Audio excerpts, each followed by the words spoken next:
मंडळी, दुधाला थोडंसं दुखावलं की लगेच त्याचं दही बनतं, दह्याला दुखावलं की त्याचं ताक बनतं आणि ताकाला जर का त्रास दिला त्याचं लगेच लोणी बनतं आणि लोण्याला थोडंसं लोळवलं घोळवलं की लगेच त्याचं तूप बनतं. आता इथं महत्त्वाचं म्हणजे दुधापेक्षा दही महाग, दह्यापेक्षा ताक महाग आणि ताकापेक्षा लोणी महाग आणि लोण्यापेक्षा तर तूप जास्तच महाग बरं का. आणि त्याहून जास्त महत्त्वाचं म्हणजे या सगळ्यांचा रंग एकच बरं का, म्हणजे पांढरा. आणि हे सगळं सांगायचं तात्पर्य एवढंच की आपल्या आयुष्यामध्ये पण संकट दुःख हे परत परत येतच असतात आणि एवढं सगळं झेलून पण जो माणूस आपला रंग बदलत नाही ना, अशा माणसाची समाजातील किंमत नेहमीच जास्त असते बरं का. नमस्कार मंडळी, मी छाया आपल्या सर्वांचं आपल्या आणखीन एका नवीन व्हिडिओमध्ये अगदी मनापासून स्वागत करते. सकाळी उठल्यानंतर थोडं फ्रेश झाले आणि त्यानंतर टेरेसवरती आले मी योगा करायला. तर आता जिमला जात नाही, योगा करायला जात नाही, म्हणलं मग घरच्या घरीच आपलं थोडंफार करावा. कारण मध्ये थोडासा गॅप दिला ना योगाला जिमला तर तब्येत थोडीशी वाढल्यासारखी झाली, डेअरी पण थोडीशी वाढली. त्यामुळं मग मी आता असं घरीच योगा करत असते आणि जसा वेळ मिळेल तसं करते बरं का. कधी सकाळी लवकर करते तर कधी थोडासा उशीर पण होतो आणि नाहीतर मग सकाळी एखाद्या दिवशी जास्तच घाई गडबड असेल ना तर मग संध्याकाळी योगा करते मी. तर आपण लेडीज काय विचार करतो, आपण घरामधले सगळे कामं करतो आणि काम करता करता आपल्या शरीराचा भरपूर व्यायाम होऊन जातो. पण तसं नसतं. घरामधलं काम करताना आपल्या शरीराची कितीही हालचाल होत असली ना तरी पण योगा व्यायाम करणं आणि घरातली कामं करताना व्यायाम होणं यामध्ये खूप फरक आहे. योगा केल्यामुळं मन शांत होतं आणि शरीर लवचिक होतं आणि घरातले कामं करताना शरीर तर आपलं थकून जातं पण स्नायूंचा योग्य व्यायाम होत नाही, त्यामुळं कधी कधी आपले हातपाय असं आकडल्यासारखे होतात. आता माझा योगा झाल्यानंतर म्हणलं चला तुम्हाला थोडेसे झाडं पण दाखवते. तर महाशिवरात्रीला रताळ आणले होते ना, त्यामधलं एक रताळ मी असं खोचून दिलं होतं मातीमध्ये, तर ते इतकं छान फुटलंय ना. तर तो रताळाचा वेल आहे ना वरती काढायचा आहे, वरती जो ग्रिल आहे ना कमान लावली तिथं काढायचं आहे. इतकं छान हिरवेगार त्याचे पानं होतात ना उन्हाळ्यामध्ये, तर ते हिरवगार पाहून भारी वाटतं ना. त्यामुळं मी ते एक रताळ तिथं लावून दिलंय आणि ते रताळाचा वेल आला ना त्याच्या बुडाला खाली रताळं पण येतात बरं का, त्यामुळे ते मोठ्या बादलीमध्ये लावलंय मी. आता 7-7:30 वाजत आल्या होत्या तरी पण बायका फिरायला येत होत्या. चांगलं 8-8:30 वाजेपर्यंत पण लोक फिरायला येतात बरं का. आता जास्त कडक उन्हाळा चालू आहे ना तर दिवसभर पाखर काही एवढं दिसत नाही, सावलीला जाऊन बसतात. पण सकाळी आणि संध्याकाळी खूप चिवचिवाटा असतो त्यांचा. सकाळ संध्याकाळच ते छान म्हणजे जास्त प्रमाणामध्ये दिसतात. वरचं टेरेस झाडून घेतलं मी आणि ते झाडून झाल्यानंतर खाली पोर्च पण मला झाडायचं होतं. तर पोर्च मी सकाळी लवकर उठल्यानंतर नव्हतं झाडलं, कारण काय ना उन्हाळा चालू आहे ना, इचुकाटा बाहेर येतो उन्हाळ्यामध्ये हवेला, मग भीती वाटते नाही का. मग फौजी साहेब बोलले इतकं लवकर तू झाडत नको जाऊ, बाहेर पण नको येत जाऊ. बाहेर त्यांनी गाडी काढली आणि मग गाडी काढल्यानंतर सगळं मोकळं झालं ना, मग म्हणले आता झाड तू. तर मी झाडत होते ना, मावशा फिरायला आलेल्या सकाळ सकाळ त्या बाकड्यावरती बसल्या होत्या, मस्त गप्पा मारत बसल्या होत्या. मला म्हणत होत्या ये थोडंसं गप्पा मारायला. म्हणलं अजून मला स्वयंपाक करायचा आहे, घरातले लई कामं येतं, तुम्ही बसा म्हणलं. तर मग मी झाडलं आणि लगेच घरामध्ये गेलं तर फौजी साहेबांनी आवाज दिला. म्हणले अरे इथं मी वेल बांधतोय, जरा मला थोडंसं धरू लाग. फौजी साहेबांना थोडासा वेळ मिळायचा उशीर आहे, त्यांचं असं झाडांचं काही ना काही चालू राहतं.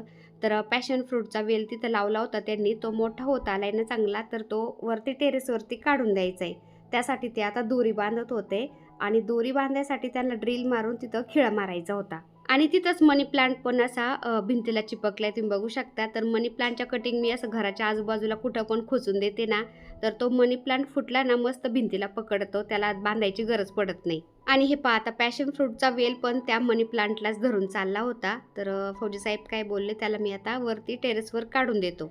तर सकाळ सकाळ थोडा जरी टाइमपास झाला ना, सगळ्या कामाला उशीर होतो आणि उशीर झाल्यानंतर मग ते काम उरकत नाही पुढं. तर त्यांना म्हणलं मी जाते स्वयंपाक करते. नाही नाही म्हणले, थोडा वेळ थांब. आणि हे पहा आपल्या मोगऱ्याला किती छान फुलं आलेत. आता भिंतीच्या कडेला आपले हे 2-3 प्रकारचे मोगरे लावलेले आहेत ना, त्या मोगऱ्याच्या झाडांना पण तारी दोऱ्या बांधलेल्या आहेत बरं का फौजी साहेबांनी वरती रॅलिंगला अशा ओढून. त्यामुळंच तर त्या मोगऱ्याच्या जाळ्यावरती गेल्यात, नाहीतर मग ते बांधल्या नसत्या ना खाली झुकल्या असत्या. आता फौजी साहेबांनी ते ड्रिल मारून खिळा ठोकला तिथं. त्यानंतर ते गेले टेरेसवरती आणि त्या वेलासाठी दोरी बांधायची होती ना, तर मग त्या खिळ्याला मी दोरी बांधली आणि त्यांच्याकडं वरती फेकली. मग ती दोरी त्यांनी ताणून बांधली वरती आणि त्या दोरीला धरून तो पॅशन फ्रूटचा वेल आता वरती जाईन टेरेसवर. कारण कसं आहे ना, खाली जास्त गजबज झाली नाही चुकाट्याची भीती वाटती. तसं तर आम्ही थायमीठ वगैरे टाकत राहतो, पण काय सांगता येतं नाही का, त्यामुळं असं जास्त गजबज ठेवत नाही आम्ही. आता फौजी साहेब काय बोलले, हे गरंड्याचे झाड आहेत ना जरा एजड झालेत, त्याला फुलं पण कमी येतात आता, तर त्याची जरा कटिंग करतो म्हणले, म्हणजे ते छान फुटतील. तर मनी प्लांटच्या कटिंग मी जिथं जागा भेटन तिथं असं खोचून देत राहते ना. तर इथं मनी प्लांटचा वेल छान झाला होता, पण तो भिंतीवर नव्हता गेलेला, खाली मातीमध्ये लोळत होता. तर मग फौजी साहेब काय बोलले, तो वेल खाली लोळतोय ना तिथे एक क्लिप मारतो मी आणि तो मनी प्लांटचा वेल मी भिंतीवर काढून देतो. हात सांभाळा.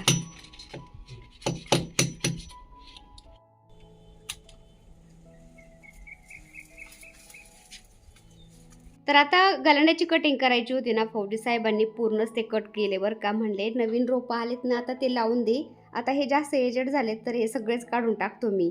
तर मी त्यांना ओरडले ना, तरी पण त्यांनी मग ते गलांड्याचे थोडे थोडे खोडं ठेवलेत. म्हणलं फुटले तर फुटले, आणि बाकीचे सगळं त्यांनी कापून टाकून दिलं मग. आणि हे पहा, आता नागवेलीचा वेल पण मी इथं खोचून दिला होता ना, तो पण छान आलाय. तो पण खाली लोळत होता मातीमध्ये.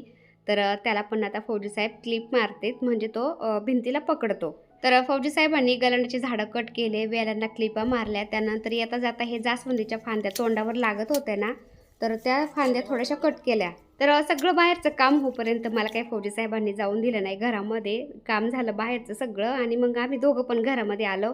मी पटकन आंघोळीला गेले, आंघोळ करून आले. आणि फौजी साहेब काय बोलले, श्रीखंड आहे फ्रीजमध्ये, मला जरा पुऱ्या काढून दे म्हणले. श्रीखंड पुरी खायची मला नाश्त्याला. तर पुऱ्या करून मी फौजी साहेबांना मुलांना नाश्ता दिला. त्यानंतर चपात्या पण करून घेतल्या मी लगेच, आणि भाजी करायची होती. तर शापू भाजी करायची होती ना, तर आत्याबाईंनी मी मग ती भाजी निसत होतो. आत्याबाई नाश्ताच नाही करत, त्या डायरेक्ट म्हणल्या मी जेवण करन. मग मी पण नाश्ता नाही केला, म्हणलं त्यांच्याबरोबरच मी जेवण करन. आणि सासूबाईंना त्यांच्या नातीकडं पण जायचं होतं. म्हणलं राहा अजून 1-2 दिवस. तर नाही म्हणल्या मी परत येईन, आणि आल्यानंतर मग 7-8 दिवस राहीन. तर फौजी साहेब काय बोलले, तुम्ही जेवण करा आणि जेवण केल्यानंतर मग मी तुला नेऊन घालतो म्हणले. आता संध्याकाळी फौजी साहेब ड्युटीवरून आले, आणि आल्यानंतर फ्रेश झाले लगेच टेरेसवरती आलेत. तर सकाळ संध्याकाळ अशी झाडांची निळणी चालू राहते बरं का फौजी साहेबांची. ते पिटिवण्याच्या झाडाला किती फुलं राहतात रोज ना.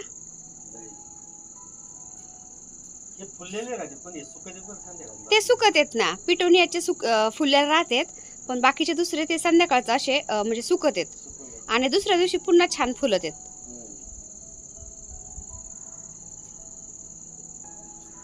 मस्त झालेत झाड.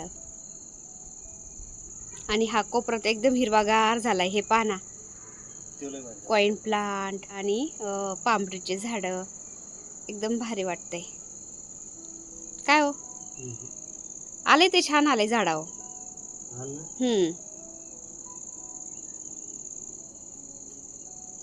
आता फौजी साहेबांच्या बरोबर मी पण गेले टेरेसवरती, थोडासा फेरफटका मारला झाडांच्यात, आणि त्यानंतर मला स्वयंपाक पण करायचा होता.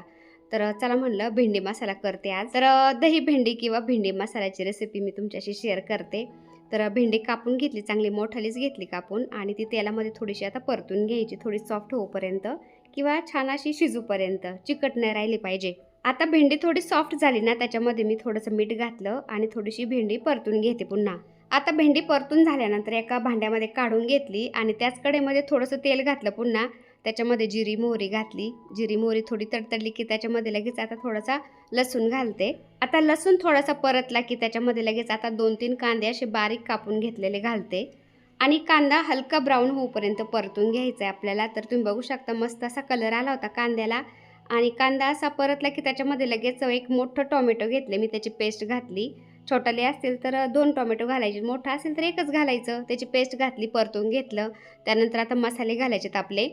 धनिया पावडर, आपला जो बेसिक मसाला असेल कोणता तुम्ही वापरतात तो घालायचा, गरम मसाला घालायचा, लाल मिर्च पावडर, थोडीशी हळद, म्हणजे आपल्याला तिखट कसं लागते ना त्यानुसार मसाले लाल मिर्च पावडर घालायची. आणि मसाले घातल्यानंतर थोडंसं परतून घेते मी आता, आणि परतून झालं की लगेच त्याच्यामध्ये थोडंसं पाणी घालायचं, म्हणजे मसाले, कांदा, टोमॅटोची पेस्ट वगैरे सगळं एकजीव झालं जाईल ते. आता ते पाणी आटूपर्यंत मी पुन्हा परतून घेतले सगळं, आणि त्याच्यामध्ये आता एक छोटीशी वाटी दही घालते मी. आणि दही अजिबात आंबट नाही बरं का. दही जर आंबट असेल ना तर त्याच्याऐवजी आपण दुधावरची साई पण थोडीशी घालू शकतो. ह्याच भाजीला आपण दही भेंडी किंवा मसाला भेंडी असं म्हणतो. तर दही घातल्यानंतर सगळं व्यवस्थित एकजीव करून घेतलं मी, आणि त्याच्यामध्ये आता चवीनुसार मीठ घालते. आधी आपण भेंडीमध्ये पण थोडंसं मीठ घातलेलं आहे, त्यामुळे इथं थोडंसं सांभाळूनच घालायचं, खारट नाही झालं पाहिजे. आता आपल्याला भाजी घट्ट पातळ कशी लागते ना त्यानुसार आपण इथं थोडंसं पाणी घालायचं. तर भेंडी मसाला किंवा दही भेंडी म्हणलं ना घट्टसरच असते बरं का, चपाती बरोबर रोटी बरोबर खायला. त्यामुळे थोडंसंच पाणी घातलं होतं आणि पाणी घातल्यानंतर थोडंसं मिक्स करून झालं की त्याच्यामध्ये आता ही भेंडी ना परतून ठेवलेली आपण ती घालायची. आता भेंडी घातल्यानंतर थोडंसं मिक्स करून घेतलं आणि आता माझ्याकडं कस्तुरी मेथी नाही, नाहीतर मग कस्तुरी मेथी असती ना ती थोडीशी घातली असती मी, तर कस्तुरी मेथीने भाजीचा खूप छान फ्लेवर येतो. आणि मिक्स करून झाल्यानंतर 2 मिनटं मंद आचेवरती मी झाकून ठेवलं होतं आणि तुम्ही बघू शकता आपल्या दही भेंडीला किंवा मसाला भेंडीसुद्धा म्हणू शकता, त्याला किती छान अशी तरी आली. आपली भाजी तयार झाली. तर तुम्हाला दही किंवा दुधाची साय नसेल घालायची ना, त्या जागेवरती आपण 1 चमचा शेंगदाणे, 1 चमचा हवरी असं भाजून तुम्ही वाटून घालू शकता. किंवा आपल्याला ही भाजी जास्त जर बनवायची असेल ना, तर आपण हवरी आणि शेंगदाणे थोडंसं भाजून पेस्ट बनवायची आणि ती पण त्याच्यामध्ये घालायची, म्हणजे भाजी जास्त पण होती, घट्टसर पण होती आणि टेस्ट पण खूप छान लागती. आता हे पहा, बाकड्यावरती बायका बसायला येतात ना, तर ते एवढंसं बाकडं बसायला पुरतच नाही 5-6 बायका आल्यावर. त्यामुळे फौजी साहेब आणि सागर आहे ना, ते पलीकडे पडलेले कडापे अलीकडे आणून ते एका वेळी रचून ठेवतात, म्हणजे बायकांना बसायला बरं पडन ते म्हणले. कारण सकाळ संध्याकाळ आपल्या इकडे बायका भरपूर फिरायला येतात ना, तर मग ते फिरून फिरून थकल्यानंतर तिथं थोडंसं बसतात. आणि आता तर आपल्या घरासमोर पण रोज संध्याकाळचं बऱ्याचशा 10-15 मावश्या येतात हरिपाठासाठी, तर त्यांना बसायसाठी मला इथं थोडंसं झाडून झुडून व्यवस्थित करायचं होतं. तर चला, हा छोटासा व्हिडिओ मी इथं सेंड करते. आता व्हिडिओ आवडला असेल तर एक लाईक नक्की करत जा ताईंनो. चॅनलवर नवीन असेल तर प्लीज आपल्या चॅनलला सबस्क्राईब पण करा. चला तर भेटूया पुन्हा अशाच एका छानशा व्हिडिओ बरोबर. तोपर्यंत बाय बाय.